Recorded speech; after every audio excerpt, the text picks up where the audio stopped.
Good evening. This is the Cortez City Council regular meeting. Today is Tuesday, May 13th, 2025, and the time is 7:40 p.m. I'd like to call this meeting to order and ask you all to join us in the Pledge of Allegiance. I pledge allegiance to the flag of the United States of America and to the republic for which it stands, one nation, under God, indivisible, with liberty and justice for all. Thank you. All right, Linda, can we have the roll call? Kiefhofer. Here. Haven. Here. Brule. Here. Dobry. Here. Randall. Here. Lewis. Medina. Here. Note that Councilmember Lewis is absent tonight, but we still have a quorum. So then do we have approval of the agenda as presented or any modifications? I move that we approve the agenda as presented. Second. A motion made by Dobry and seconded by Sproul. Dobry. Aye. Kiefhofer. Aye. Randall. Aye. Haven. Aye. Brule. Yes. Medina. Aye. All right, we're moving on to number 2 on our agenda, the consent agenda. The listing under consent agenda is a group of items to be acted on with a single motion and vote. This agenda is designed to expedite the handling of limited routine matters by City Council. Either the public or a council member may request that an item may be removed from the consent agenda at the time prior to council's vote. I'll ask if a citizen or council member wishes to have any specific item removed from the consent agenda for discussion after reading the list. Approval of the council workshop / special meeting and agenda minutes for April 22nd, 2025. B, approval of the expenditure list for May 13th, 2025. C, approval of a renewal application for fermented malt beverage and wine liquor license from Stokely Corporation, DBA Handy Mart South, located at 806 and a half South Broadway, Cortez. D, approval of a renewal application for a hotel and restaurant liquor license for Fiesta Mexicana No. 3, Inc., DBA Fiesta Mexicana Family Restaurant located at 430 North Highway 145 Cortez. E, approval of a renewal application for a fermented malt beverage off-premises liquor license from Western Refining Retail LLC, DBA Speedway number 9492, located at 2320 East Main Street, Cortez. F, approval of a renewal application for a fermented malt beverage off-premises liquor license from Western Refining Retail LLC, DBA Speedway number 9496, located at 2021 East Main, Cortez. G, approval of a renewal application for a hotel and restaurant liquor license with one optional premises for Rudowski Golf LLC, DBA Conquistador Golf Course located at 1018 North Dolores Road. And H, approval of 2 special event permits for fundamental needs to host events on July 4th and 5th, 2025 in the Parque de Vida Parque located at 400 North Mildred Avenue, Cortez. Would anyone like something removed for discussion? I move that council approve the consent agenda as presented. Motion made by Dobry and seconded by Sproul. Haven. Aye. Randall. Aye. Kiefhofer. Aye. Dobry. Aye. Brule. Yes. Medina. Aye.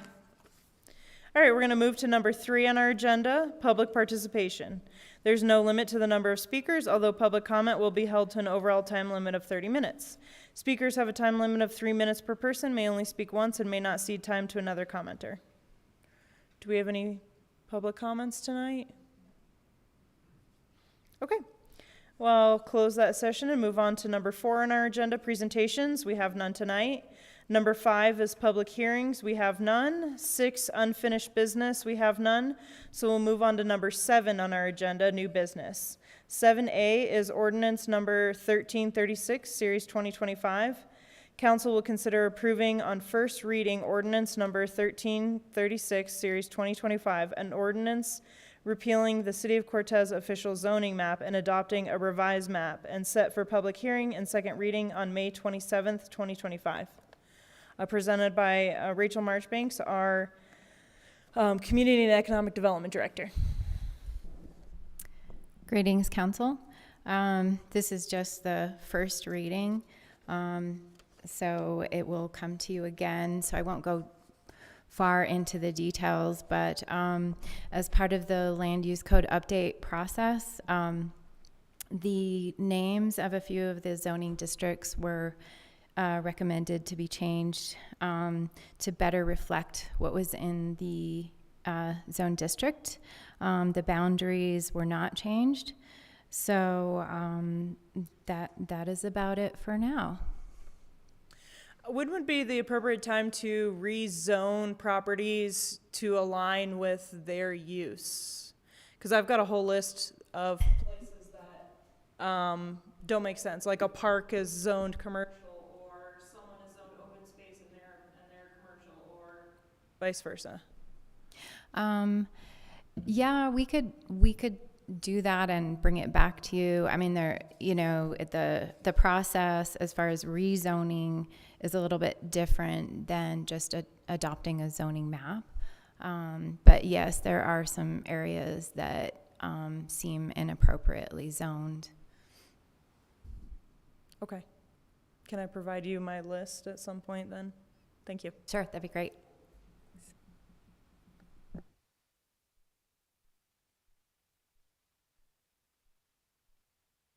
Okay, do we have a motion to? I move that council approve on first reading ordinance number 1336, series 2025, an ordinance repealing the City of Cortez official zoning map and adopting a revised map, and set for public hearing and second reading on May 27th, 2025. Second. Motion made by Dobry and seconded by Sproul. Randall. Dobry. Aye. Haven. Aye. Sproul. Yes. Stoffer. Aye. Aye. All right, we're going to move on to 7B on our agenda, ordinance number 1337, series 2025. Council will consider approving on first reading ordinance number 1337, series 2025, an ordinance amending the Cortez City Code Charter 19-6-H regarding management of private carts at the Conquistador Golf Course, and set for public hearing and second reading on May 27th, 2025. Presented by Creighton Wright, our Director of Parks and Recreation. Good evening, Madam Mayor, members of the council. Like Ms. Marchbanks just before me, I'll do a summary overview of this topic with the idea that it will be brought for your consideration to the next meeting, in which we will be formally acting on it and having discussion and questions. This ordinance proposes a change to that section that was referenced by the mayor, and it effectively removes the 80 cart cap and permits the Parks and Rec director, with advice from the Golf Advisory Committee, to determine whether a cap is necessary, and if it is, that cap will be set as a part of our fee resolution that is passed by council every year, generally in November-ish. In the ordinance also includes several just textual cleanups that are clarifying the ordinance, and also just some stuff that needed to be clarified and cleaned up. This item has been discussed repeatedly by our Golf Advisory Committee. We've had 2 meetings. Myself and the golf pro, Micah Radowski, have also sat and talked about it. There are several things that we're changing roughly the same time, but the item that I really need council's consideration for is this cap conversation that will go into much more depth at the next meeting.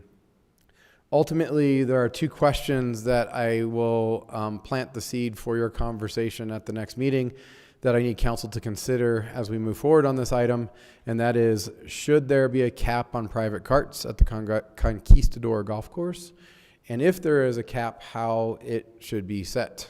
The ordinance does, the memo and the ordinance does identify the process that I'm recommending for your consideration. So with that, I will pause there. That is a brief summary overview of this topic, and ultimately why it's important. We are at that cap. We were at the cap last year, actually. We're actually have requests for 6 over that cap currently. I would not be surprised in the next 2 years if we actually are in the low 90 range instead of 80 private carts. So I just think with the success that the golf course has realized in the last several years, and the continued increase in private cart requests, that it's going to continue to grow, especially as the course continues to be successful. So with that, I can take any questions that you may have, or council can certainly act to set the public hearing for the next council meeting. Are you going to discuss the pros and cons on why we should not or why we should next meeting, or are you going to do that now? Well, we certainly can do either. In the council memo for your consideration, I do identify a couple of reasons that would trigger a cap, at least from the Golf Advisory Committee's perspective. Those three main items that would need a cap include the private carts taking away from the rental cart market. Currently, our contract with the Golf Pro requires that he provide rental carts available at the golf course. If we have too many private carts, it'll start making that financially infeasible for him to have his own cart fleet, and that would end up, in the long run, I'd say damaging ultimately the golf experience at the course. The second second reason for a cap is if storage and or transportation to and from transporting and storage of private carts to and from the golf course becomes too much of a challenge or a difficulty. We currently have several private cart owners that trailer their carts to the course, and if we have a whole parking lot full of trucks and trailers, it starts becoming a problem that we need to manage. And the last real issue for private carts and needing a cap is if there are so many that they become a liability issue. And procedurally, not that I need council to act on this, we are changing some of our internal procedures to address some of those liability issues. So it really comes to the point of if the quantity becomes so great and they're unmanageable, then we might need to start tamping down on that. I do also mention in the memo that we are going to be looking at the private cart fee between now and the end of the year to incorporate that into the budget and the fee schedule for next year. I fully expect that we'll have a pretty serious conversation about supply and demand and increasing the fee with the idea of tamping down somewhat on the demand. So that might help as well. So Councilmember, did that address your question, or do you want to go into it more now, or can we address it at the next? No, I think you answered what I was thinking in the back of my mind. I do also, if you have a moment to review the memo, have a couple different alternative considerations for council should you be interested in it, which one of them is do nothing and keep the cap as it is. The unfortunate part with that is that we have 6 interested folks right now that want those private carts, and we would have to turn them away. So there are some other things for council to consider as it relates to this issue. I have a few questions, and I would appreciate that you would address for me. So right now, there's currently a $10 fee for using a private cart, which has just sort of been implemented. Is there plans to maybe keep that going? Yeah, so that's one of the items that we have scheduled at our next Golf Advisory Committee meeting, is to talk about what that daily use fee looks like moving forward. At this point, it's open in perpetuity. Basically, a person can come in and bring their private cart, and they can do that as long as they like. What we've talked about is putting a limit on the total amount of days that an individual can bring in their private cart and pay a daily fee as opposed to getting a private permit.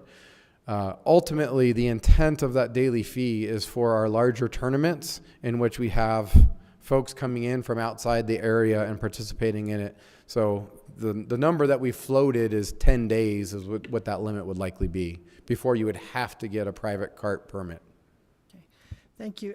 My second question is in regards to your comment under procedures and fees, and that was perhaps increasing the fee is a means to tamp down the demand. So I have a bit of a problem with that on a free market level and on a citizen level. So, I mean, it almost seems as if you would be penalizing people for wanting to use their carts. So can you kind of address that to me, why that's not the case? Yeah, so this is an item that we'll still continue to discuss as a part of the Golf Advisory Committee. One of the things that we have on our list of goals with that committee is to develop a financial policy for the golf course and how it operates. One of the things that council has asked us to consider, which will be tied into this, is the notion of an enterprise fund for golf. Now, I'm going to just throw it out there. I don't know that that's the best thing for us to do right now, but it is something that we will study in this next year. And as a part of that, we're going to do some market studies as it relates to other golf courses and their fees in our region that were, I'd say, are competitors to us. The other thing as it relates to private cart fees is that we are a little on the bottom end of the market as it is currently. The kind of running number for a private cart fee, there's not a lot of golf courses in our area that allows them, but kind of broader region, it floats between $800 and $850 per year for a private cart fee, or private cart permit. So my guess is as we continue to talk about it that it'll inch up a little bit, but I don't know that it's going to go to the point where it's prohibitive to the point where we're going to start turning folks away. But So- that is an item that is still in the line for discussion with the Golf Advisory Committee. Right, and I think a comparison I would throw at you would be like, would this be the same if you were thinking about an annual pass to the rec center? You know what I mean? Is that something you want to discourage or you want to encourage? So I'm just going to throw that out there. And along those lines, the other thought I would have is these other courses you're talking about have cart paths that are paved and well-maintained, and we're struggling right now to even assure that the original money that was supposed to go into those, here I am back at the cart path money again, and I'm sorry to do this and come back and beat this horse again. Sure. But, I mean, there's no allocation in here that money, or there's no mention of that money going back to maintaining and building those cart paths. So I just wanted to throw that out there. Okay. Not that, Understood. yeah, thank you. Sure. I just had a question about the liability related to private carts as opposed to our own carts at the golf course. Can you explain what the added liability related to the private carts is? So the liability has to do with a private cart owner having their own cart that may not have the same, say, standard in how that cart is built, or let's say if the engine is governed or not, and maybe that cart goes faster than what a normal cart goes. So there's a little bit of added liability. The biggest item that we're working towards is coming up with an updated liability waiver that those private cart owners are signing for us. And one item that we've reached out to our risk manager is whether or not we should require a copy of liability insurance from those private cart permit owners. The market right now across the country is kind of 50-50 on the insurance requirement. The waiver is pretty much standard, but the requirement for insurance is not. It's 50-50. You know, some courses require it and some don't. Okay. And then the other question I had is just if there's a concern about too many trailers taking up space, rather than regulating the number of private carts, could we regulate the parking of trailers at the golf course instead, and then that isn't necessary? Yes, Councilmember, that is an active conversation with the Golf Advisory Committee on how best to manage the parking lot specifically as it relates to trailered carts. Okay. Yes. I have another question, and this may be more for council than it is for you, sir. But under this, it's under number 4. It's got under the motion to pass the ordinance, but it's got do not drive rental carts at slow speed consistently, as it will drain battery dead after 9 holes. I mean, is this something we need in our ordinance? I mean, it seems like that doesn't seem to be an appropriate thing for an ordinance. I'm just throwing that. Here, I'll go further. This whole thing seems weird to me to be an ordinance. Yeah. And so I'm wondering about the enterprise fund aspect that Creighton brought up. I just, when I saw this the other day, I thought Chapter 19, Section 19-6H of the City of Cortez Code Ordinances contains rules and regulations governing the use of golf carts. at the Conquistador Golf Course. When I think about ordinances, I don't think about golf carts. So I'm wondering if this were an enterprise fund. I'm not advocating, I'm not pushing for that right now, because I know you've mentioned several times before that that's a possibility, but the whole thing to me seems weird as an ordinance. So that's not a question, that's just a statement. And I can say, certainly, I don't know if any of us were around when the golf cart provisions were inserted into the city code. But one option would be to repeal all of the regulations, that whole section, and readopt an amended version as a resolution. I think you wanted it probably as a resolution so that it has council action rather than just a policy that the Parks and Rec Director or the Golf Pro would adopt. But certainly, resolutions are easier to adopt. They only take one meeting, and that's a possibility of removing it entirely from the city code and putting it as a resolution, and we could do that. It's going to come before you as a second reading of an ordinance at the next meeting. We could bring it as you still have to adopt an ordinance repealing it.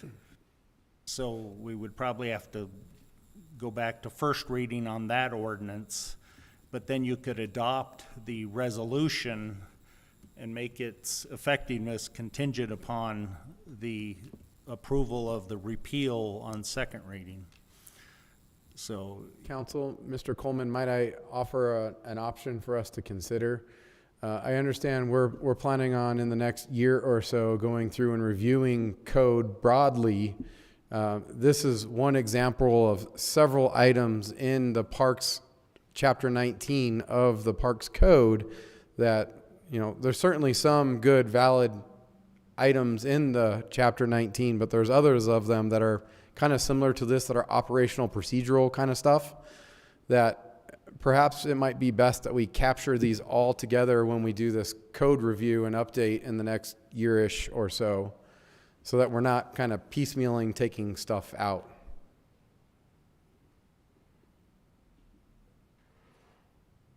How does council feel? Does it seem like I think that makes sense. I understand there's some urgency to getting these amendments approved, whether it's by resolution or ordinance. At this point, assuming you pass this on first reading, the consideration at the next hearing would be to adopt them. And if you repeal the ordinance, it'll take another 2 weeks for the first meeting in June, I guess, would be the next hearing, where you could adopt the ordinance or the resolution and adopt the ordinance to repeal on second reading. So the quickest method would be to adopt this ordinance and then revisit the issue in when we do the code amendments later this year. I would agree with that. I think fix this now, and then we can come back with the larger ordinance code cleanup. But I definitely agree with Councilor Kefauver. There's a lot of specific detail to be in ordinance about applying brakes and staying out of bunkers and all of that stuff. That seems like that would much better be delegated to Parks and Recreation and the Golf Advisory Committee, and council could set the fees and delegate that in a new resolution in the future. So thank you. And council, just to focus on the point that we're here for, the reason why this item is even coming before you as it is that we have several constituents that have interest in having these private cart permits. And this feels like the best solution at this moment.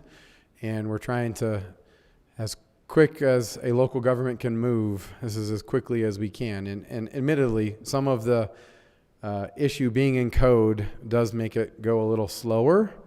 and require a little bit more formality. But that is really the focus, is trying to address the concern raised by our constituents. So, and I expect that number to grow come likely next year. I move that, I'm sorry. One more question. Yeah. So would you continue with the $10 daily fee for those? I mean, is that going to be part of this, or is it because it? So that's not necessarily something I need council to codify at this point. It is an ongoing conversation with the Golf Advisory Committee to settle on how operationally we implement that daily use fee. We have some members that feel like we should just keep it in perpetuity, and others that feel like there should be a cap. So our next meeting, we'll talk through that and we'll come up with an ultimate direction. Thank you. Yeah. And then just before you make the motion, I just want to remind council what it means to be an enterprise means that it's solely funded on all of its fees. So making an enterprise could potentially make it more expensive if we're like the general fund is not willing to cover some of the costs. So. And we will complete that analysis later this year and have that available to start with the city manager to review and comment, and ultimately start heading in the direction of trying to set a direction. Perfect. Thank you. Maybe we could just do the analysis first. Yeah. I move that council approve on first reading ordinance number 1337, series 2025, an ordinance amending Cortez City Code Chapter 19-6H regarding management of private carts at the Conquistador Golf Course, and set for public hearing and second reading on May 27th, 2025. Second. Dobry, Aye. Randall, Rule, Yes. Stoffer, Aye. Ben, Aye. Medina. Aye. Thank you, council. Thank you. All right, we're going to move on to 7C on our agenda, fireworks display permits. Council may consider authorizing the city fire inspector to sign the fireworks display permits for the 4th of July fireworks show and the August 16th, 2025 fireworks show for the Pinot Bean Golf Tournament. Presented by Linda Smith, our city clerk. Good evening, City Council. Before you is the fireworks display permits that are required to be signed by the city prior to the fire department being able to host them. Per section 11-4, it states, even though it does reference the fire department, that the chief of the fire department or his authorized agent shall have the power to grant permits within the city for supervised public displays of fireworks by the city, fair associations, and other organizations and groups, and to adopt reasonable rules and regulations for the granting of such permits. Currently, Fire Inspector Sean Canada is our authority for that signature, and staff is requesting permission for him to sign these permits so that we can move them forward.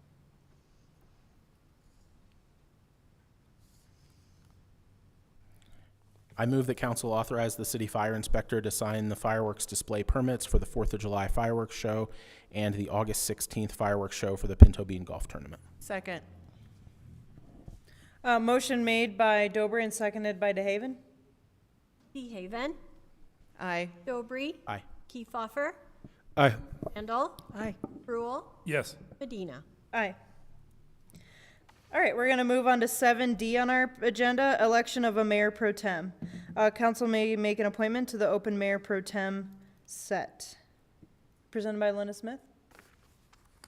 Yes, in front of City Council tonight is the resignation from our current mayor pro tem, DeHaven. It's just to request a motion and a second so that we can move that position forward. All right, do we have any nominations? I'd like to nominate Councilmember Kiefhoffer for the mayor pro tem. Thank you for the nomination. I'd like to decline. I served in that position previously for 8 years. Thank you. I'd like to nominate Councilmember Dennis Spruill. I would be honored. Is there a second for I'll this? second. All right, motion made by Randall and seconded by Dobry. Just point of order, Mayor, I believe that was just a nomination, not a motion. Oh, we have to do a motion, sorry. Are there any other nominations? If we're ready, we'll take a vote. Okay, Spruill, Yes. Kefauver, Aye. DeHaven, Aye. Dobry, Aye. Randall, Aye. Medina. Aye. Thank you. All right, thank you, Dennis. Appreciate you stepping up. And Mayor, just to clarify, the vote was on a motion to approve the nominations. You can, Oh. assuming the motion or the nomination and the second will agree to transform their nomination and second to a motion and a second. Okay. So we did the nomination, now we need the motion and the second for an actual adoption. Or if they acquiesce to making their nominations count as motions, I think you can I'm say fine with that. so be it. For the record, I just wanted to make sure that we knew that nomination is through the next election, which is April 14th, 2026. Just for the record. Thank you. Okay. Can we move on to E? Okay, we're on 7E, City Council priorities. City Council priorities were derived from the April 18th, 2025 City Council retreat, presented by Drew Sanders, City Manager. Yes, good evening, Mayor and Council. As you know, we met with Council on April 18th to set a group of priorities, or strategic priorities, as it were, that are based on the current and projected needs of the city for the foreseeable future. The guidelines that we had in place were tweaked. We normally try to do this for about a 3 to 5 year period, but we have been reviewing them annually because we've been checking some of them off and need to focus elsewhere. But the current ones in front of you, again, are designed for the next 3 to 5 fiscal years, although we do intend to review them annually. Once these are done, and then this year we did come up with a scorecard that was presented to council and accepted. So as that being the case, we have the council priorities as I understood them. That date, they are broken out into 5 different areas, and I will not read every, there's bullet points within those areas, but the main headings are infrastructure and facility improvements, urban renewal and economic development, housing initiatives, updating our guiding documents, and a commitment to workforce investment. So with that being said, Mayor and Council, I have submitted to the Council for comments since that time, and I received none in return, and therefore I offer it to the Council for a formal adoption. Is this open for discussion now? Yeah. So Drew, I'm sorry, I did not respond to you earlier. I did when these these were initially put forth to us at the council meeting that we had. And under the infrastructure and facilities improvements, you've got update essential infrastructure master plans. And so it's got to stand for the water master plan as being updated. But I think number one priority for this city, as I have said multiple times, and I will continue to stand on this, is that our water treatment and delivery system should be our number one priority outside of public safety. And so I just wanted to comment that that's not, clearly addressed in here, and I leave it open for discussion.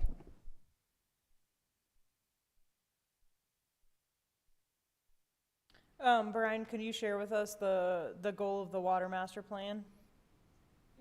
Can you go to the mic? Thank you. All right, Brian Peckins, our Director of Public Works.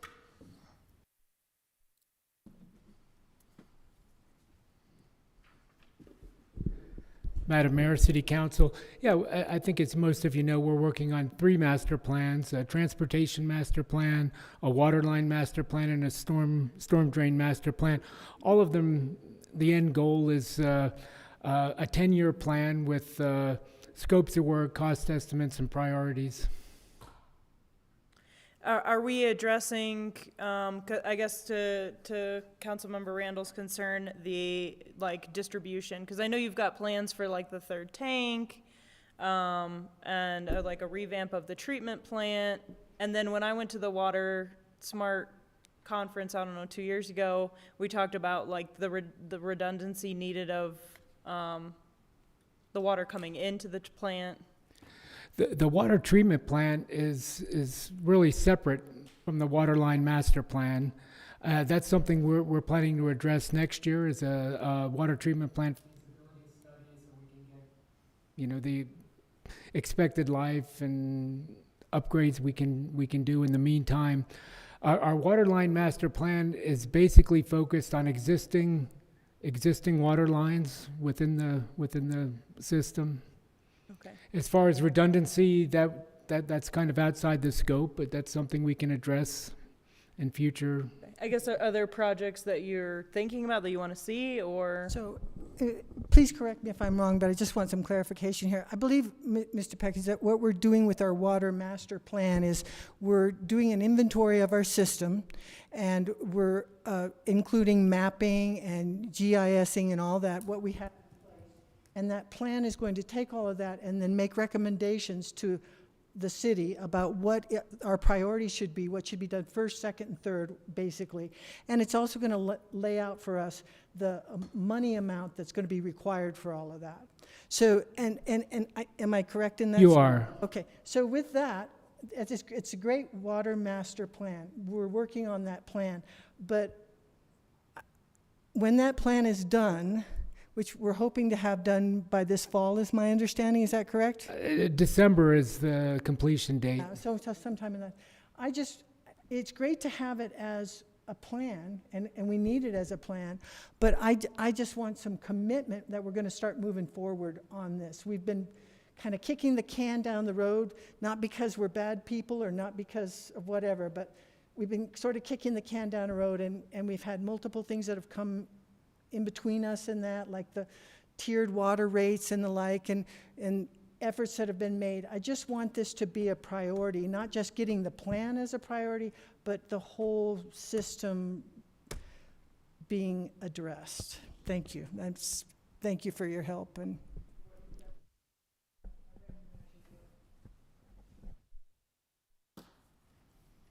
did you? No.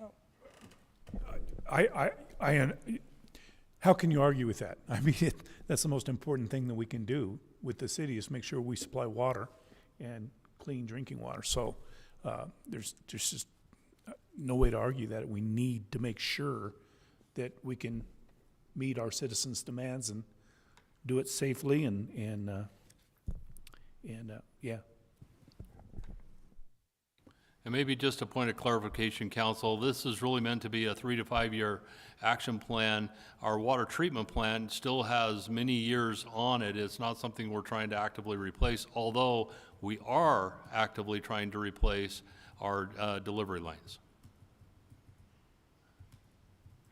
If I could offer just a small change that I think would address that. I think the first bullet point, address deferred maintenance in city-owned parks and facilities, does capture that, but I would just suggest that we adjust that to be city-owned parks, facilities, and infrastructure to make sure that the infrastructure's there. I think this entire council is fully on board with that project. We want to make sure that we are planning first and then building and addressing things in the appropriate manner. But I do agree. I think it's a priority that we want at the top of the list. So I would suggest that one change.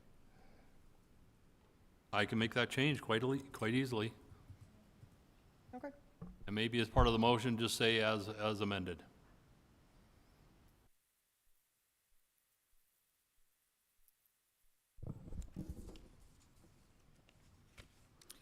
I move to approve the city council priorities as amended to include infrastructure in the first line.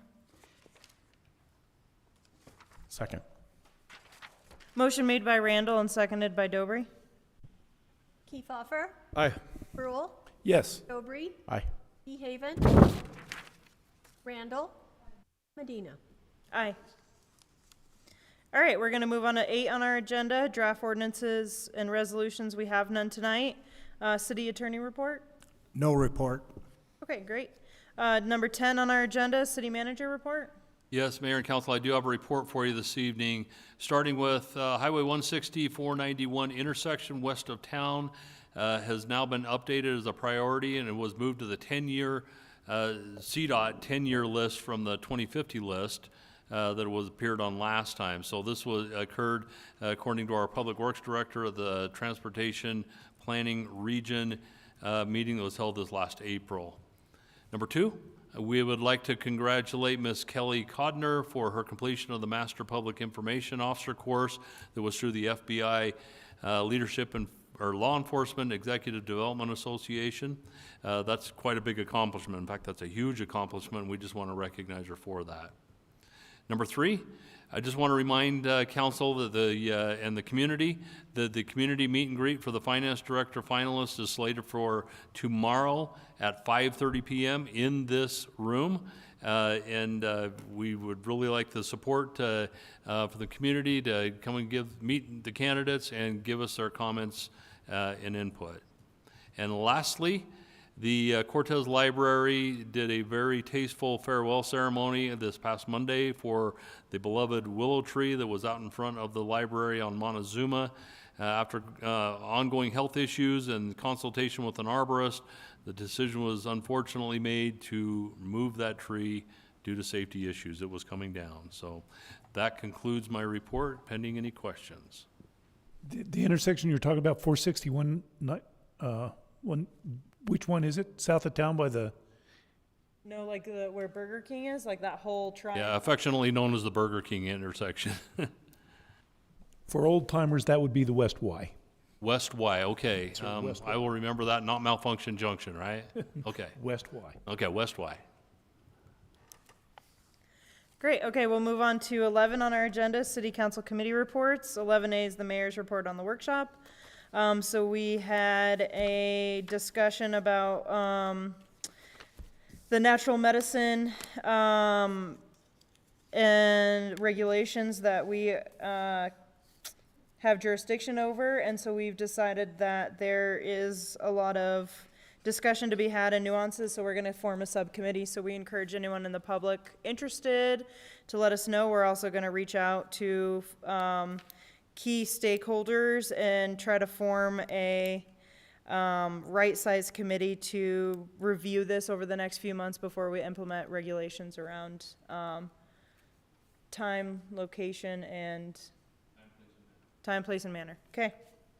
All right, and then during other board report, or during council discussion, Councilmember Spruill shared a video with us to show how widely used the park at 7th Street is used. And it was great to see a lot of cars there, a lot of people there using that facility, and just a good reminder that like a park there is a great asset. So, and then we also mentioned our process for updating the charter, and how we're going to do that over the next year and get charter update questions to the ballot in April next year. Okay, we'll move on to 11B, other board reports. We're going to start with Councilmember Randall. The Cortez Historic Preservation Board meeting was held this past Tuesday. We're looking forward to the presentation on the CCC camp that is going to be part of our History Week, month, as was presented to the council last meeting. So that's a big deal, and they're amping up for that. On April 28th through the 30th, I attended along with some members of the city employ and a few other representatives, 2 from the Ute Mountain Tribe and 1 from a Growing Water Smart conference up in Montrose. Key messages that were taken out of that were having to do with our messaging for our constituents regarding any possible rate increases we might go back and re-explore to finance our aging infrastructure. The second big takeaway from the meeting was that there is a pretty large consensus at this point in time to develop a McPhee water users group, which would have representatives of the city, the tribe, and other entities that use water out of Lake McPhee to meet regularly and kind of coordinate as much as they can regarding possible projects, funding, and the like. That was discussed with the city manager, and we'll see what comes of all that. Great, thank you.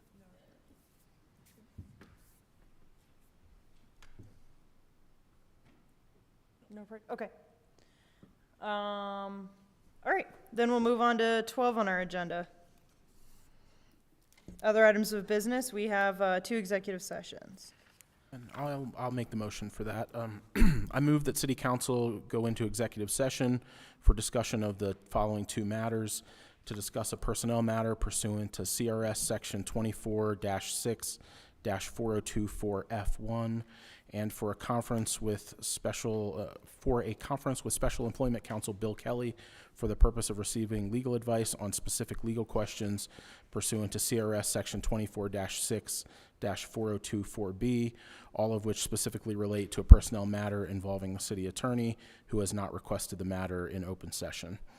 And for a discussion of a personnel matter, specifically to conduct an annual performance review for the Cortez city manager and to discuss possible amendments to Mr. Sanders' employment contract as authorized by CRS Section 24-6-4024F1. The executive session will not involve any specific employees who have requested the discussion of the matter in open session, any member of this body or any elected official, the appointment of any persons to fill an office of this body or of an elected official, or personnel policies that do not require the discussion of matters personal to particular employees. Second. Motion made by Dobry and seconded by Sproul.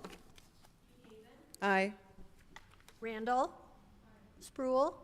Yes. Kiefhoffer? Aye. Dobry? Aye. Medina? Aye. All right, we'll be back.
All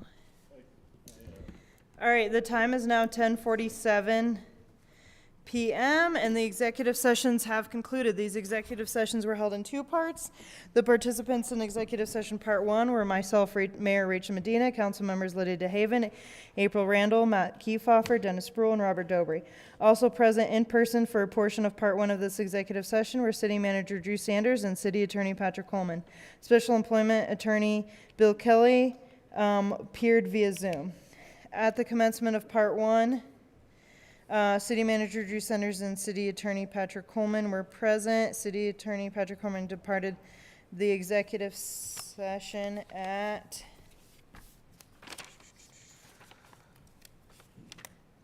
8:33 p.m. and City Manager departed at 8:33 p.m. as well.